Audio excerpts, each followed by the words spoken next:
It's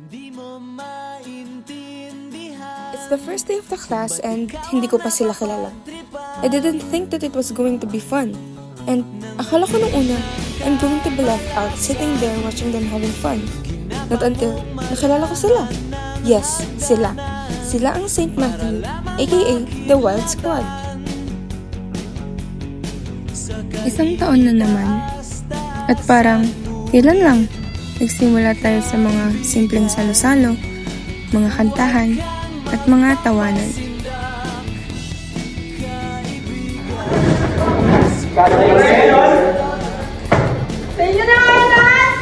Grade 10 St. Matthew, no doubt. Ikaw ang pinaka-memorable, pinaka-masayang section na aking naranasan. Seryoso, hindi ko na alam kung paano ko i-explain ang mga moment na to. Pero you guys, walang tatalo. Kahit sa mga di natin inaasahang araw, ang saya. Ang saya, promise. Minsan nga parang feel ko di na tayo matatapos eh. Pero eto tayo, tapos na. Umabot na tayo sa dulo ng taon. Sa lahat ng mga tawa, sa lahat ng mga biro, mga joke na kahit di natin masyadong gets. Basta't nagsama tayo, yun lang yun. Masarap yung feeling na parang hindi natin naramdam ang hirap. Kasi bawat isa sa atin, sa kahit maliit na paraan, tinutulungan ang isa't isa. Ano ba yan? At syempre, di mawawala yung mga unforgettable na moments na kahit low-key lang, sobra yung impact sa atin. Hindi ko na nga alam kung sino ang pinakamalakas magpatawa. Tulad ng araw na minsan ay sumisikat at minsan ay umuulan. Pareho lang tayo. May mga pagsubok, may saya. Pero sa bawat pag-ulan, siguradong may araw na sisikat. Lahat tayo may kanya-kanyang pinagdadaanan. Pero yung pagmamahal natin sa isa't isa, yun ang pinaka-importante. Hindi na tayo maghihiwalay kahit anong mangyari. Hindi pwedeng mawala yung mga bonding na kahit simpleng kwentuhan lang. Nakasama natin ang isa't isa. At syempre, hindi pwedeng walang mama bear sa bawat hakbang natin. Hindi lang siya advisor. Siya yung naging backbone natin, yung tipong kahit may mga bagyong dumaan sa buhay natin, alam natin na may safety net tayo sa kanya. Sa lahat ng mga tawa, sa lahat ng mga kwento, sa bawat simpleng araw na magkakasama tayo, hindi ko yun malilimutan. Hindi na kami maghihiwalay. Hindi na kami magiging malayo sa isa't isa, kahit anong mangyari. Kasi guys, sa bawat moment na kasama ko kayo, parang hindi ko na alam kung anong gagawin ko kung wala kayo. Nandyan kayo para magpatawa, magbigay ng lakas, at magsuporta sa bawat isa. Hindi lang tayo magkakaklase, magkakaibigan tayo, magkakapamilya tayo. Hanggang sa muli, Matayans, we got this. Game. Lights, camera, action. Ano po? Maraming salamat po. Gusto ko lang magpasalamat sa inyo guys sa St. Matthew. And thankful ako dahil naging naklase ko yung lahat. And kay Mabea pala, hi sa iyo mami dahil lagi kang galit sa akin. So mag-thank you sa iyo bilang second mother. Pinipilit namin maging better for you, for us, for everybody. Yes! Yeah! Everybody! Mag-iingat ka palagi and I love you. Keep safe. Hi Mama Bear, thank you for your hard work and dedication you have shown in teaching us this year. Kahit na lagi po kami makulit, hindi ka po napagod na intindihin at bawalin kami. You become our second parent. Second parent. Lagi mo kami ginagabayan sa lahat. Hindi mo kami pinapabayaan kahit na kami yung dahilan ng sakit ng ulo. Princess. And sana ikaw pa din yung advisor namin next year. Yun lang. I love you. Rolling, action!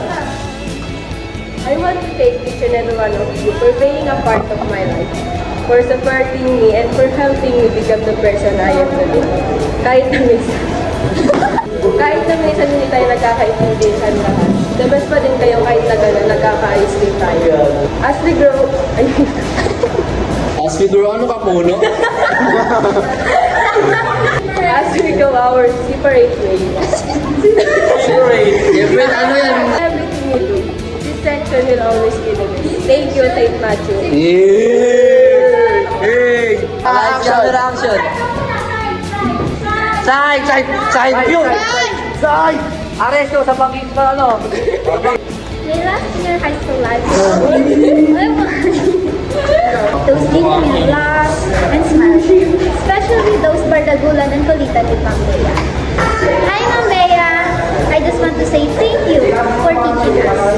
Thank you for your patience and being a second mother to us since grade 9. Thank you again, Ma'am Bea, being our advisor. I will miss you a lot. Isa pa. Matthew. Here. Ulit. Bye, St. Matthew. Ulit. Love you, Mama. Bye, guys! Bye, guys! See you after 10 years!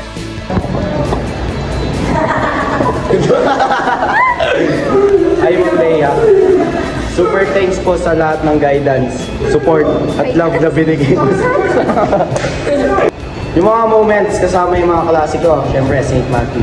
Sobrang memorable talaga, the best. At malaking part kayo nun. So, thank you, Grade 10 St. Matthew, for making this year unforgettable. Pero alam ko, hindi mo kayo bye, bitches! Uy, got to yun! Uy! To Saint Matthew, being your class president has been an honor. I have seen all of your hard work, determination, and I want to say how incredible throughout this journey. Let us continue to support one another, not just as a classmate, but as a family that has shared countless memories. As we step toward new opportunities, I encourage you all to never stop chasing your dreams. Keep studying hard and believe in yourself. Thank you, Grade 10 St. Matthew, for making this journey unforgettable, and may our paths cross again in the future.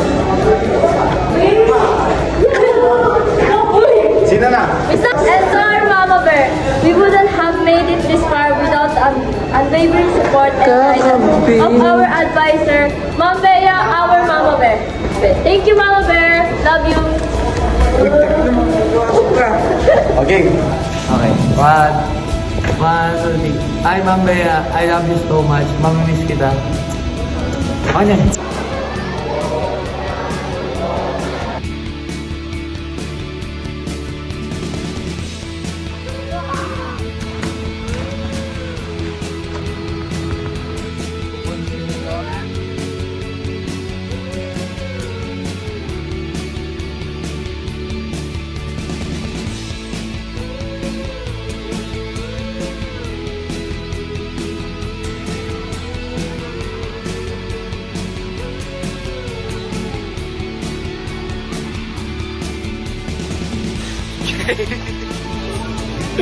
Jump scare.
Grade 10!